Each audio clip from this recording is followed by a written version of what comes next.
துபாயில் உள்ள மண்டைக்காடு பகவதி அம்மன் கோயிலில் ஆயிரக்கணக்கான பெண்கள் பொங்கல் வைத்து வழிபாடு நடத்தினர்.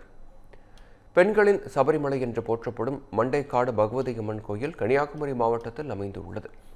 பெண்கள் 41 நாட்கள் விரதம் இருந்து இருமுடி கட்டி இந்த கோயிலுக்கு வருவதால் இது பெண்களின் சபரிமலை என்று அழைக்கப்படுகிறது. மிகவும் சக்தி வாய்ந்த அம்மன் என்பதால் புலம்பெயர் இந்தியர்கள் அவருக்கு துபாயிலும் ஒரு கோயிலை எழுப்பி உள்ளனர். இங்கு ஆண்டுதோறும் மாசி மாதத்தில் நடைபெறும் கொடை விழா பிரசித்தி பெற்றது. அதன்படி இந்த கோயிலில் பொங்கல் வைத்து வழிபாடு நடைபெற்றது. செண்டை மேளம் முழங்க அம்மனுக்கு சிறப்பு பூஜை நடைபெற்ற பின்னர் ஆயிரக்கணக்கான பெண்கள் பொங்கலிட்டு அம்மனை வழிபட்டனர்.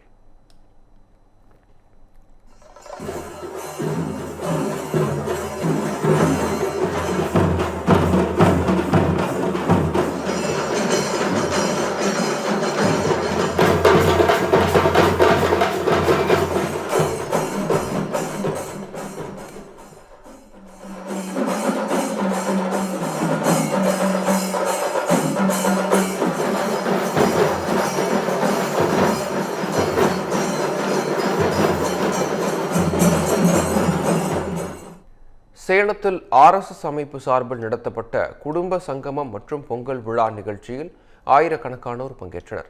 சேலம் வயக்கால் பட்டறையில் உள்ள தனியார் திருமண மண்டபத்தில் RSS சார்பில் இந்து குடும்ப சங்கமம் மற்றும் பொங்கல் விழா நடந்தது. வித்யா பாரதி கல்வி குடும்பங்கள் வட தமிழக தலைவர் கிருஷ்ண செட்டி தலைமை வகித்தார். சேலம் ஸ்ரீ ராமகிருஷ்ண மிஷன் ஆசிரம செயலர் சுவாமி யதார்த்தமானந்த அருள் ஆசி வழங்கினார். நாமமாலை சுரபிகோ சால தலைவர் ஆத்மானந்தா சரஸ்வதி சுவாமிகள் பொங்கல் குறித்து ஆன்மீக உரையாற்றினார். தொடர்ந்து RSS அமைப்பின் அறிவு சார்பு பிரிவு வட தமிழக மாநில இணைச் செயலர் சீனிவாசன் சிறப்புரையாற்றினார். ஸ்ரீ சாய் சிலம்பம் அகாடமி குழுவினர் சிலம்பாட்டம், ஸ்ரீ வசந்தம் யோகா குழுவினர் யோகா, மங்கள வாத்தியம், பள்ளி கல்லூரி மாணவ மாணவிகளின் நாட்டிய நிகழ்ச்சிகள் உள்ளிட்ட கலை நிகழ்ச்சிகள் நடந்தன. மேலும் கோலப் போட்டிகள், வீர விளையாட்டுகள், இந்து கலாச்சார பண்பாட்டு நிகழ்ச்சிகள் நடைபெற்றன. இதில் ஆயிரக்கணக்கானோர் கலந்து கொண்டு போட்டிகளில் வெற்றி பெற்றவர்களுக்கு பரிசுகள் வழங்கப்பட்டது.